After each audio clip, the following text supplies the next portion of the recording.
All right, YouTube. I'm going to see if I can't get this thing to stay in focus for a minute. This is my solar.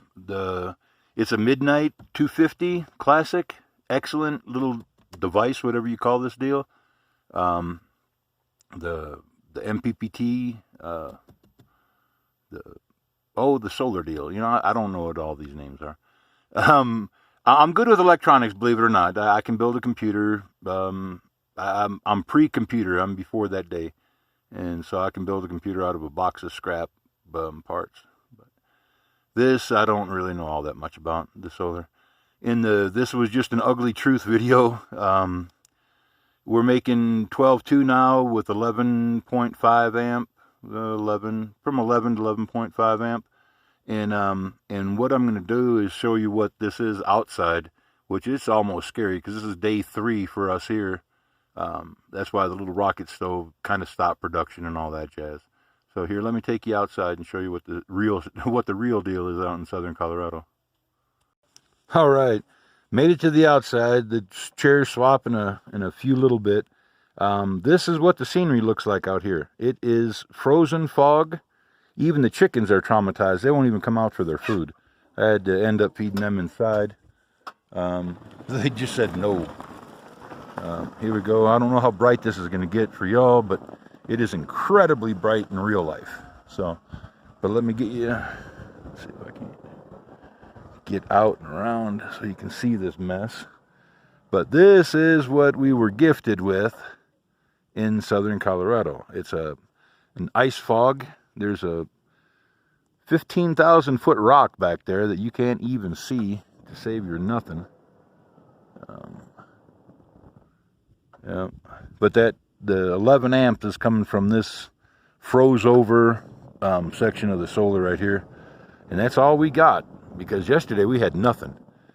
We were lucky to get maybe 1 amp, amp and a half, just enough to keep the system from getting depleted. The cabin itself runs about 6 amps on to keep everything up. You know, the chairs charged, the pumps to keep the hot water circulating in the floors and all that. It's about 6 amps, which doesn't sound like a lot, but when you're not putting power into it at 1.5 amps or 1.5 watts to everything that you take out, if you take out 100 watt, you got to put in 150 watt.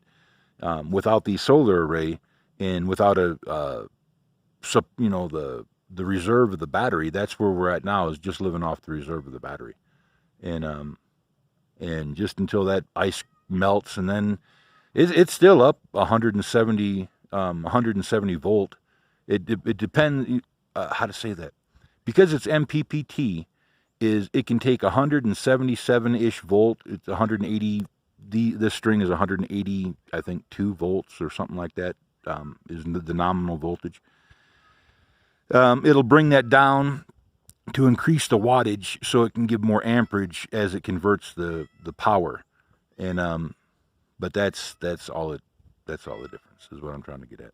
But it's still 177 volt. It just depends on what it uses it for. And I have a cat that's blind in the snow, bless his heart. He can hear me, but he's listening. Here we go. Mau, Mau, come here. You looking for me? Mau. This is Simon, y'all. He is normally the most unphotogenic kitty in the world. He hates this camera for some reason. Whenever I make videos, he tries to stay away. But today he's having an issue with the snow. Bless his heart. Bless his heart. And it's just too bright for him. It's just like me. I can't hardly see out here either. So, okay, guys, this is my day, and this is the reality of solar. Bad weather will drumstick you, buddy. I mean, it'll get you bad, and there ain't much you can do about it either. You sweep it off the best you can, and it's frozen, and until it's unfrozen, there's not much. So, okay, guys, biggest day, and peace, love, and all that stuff through this COVID crap, and may we get rid of the tangerine tyrant and get something that symbols of normalcy in America. And God bless y'all. Talk to you then.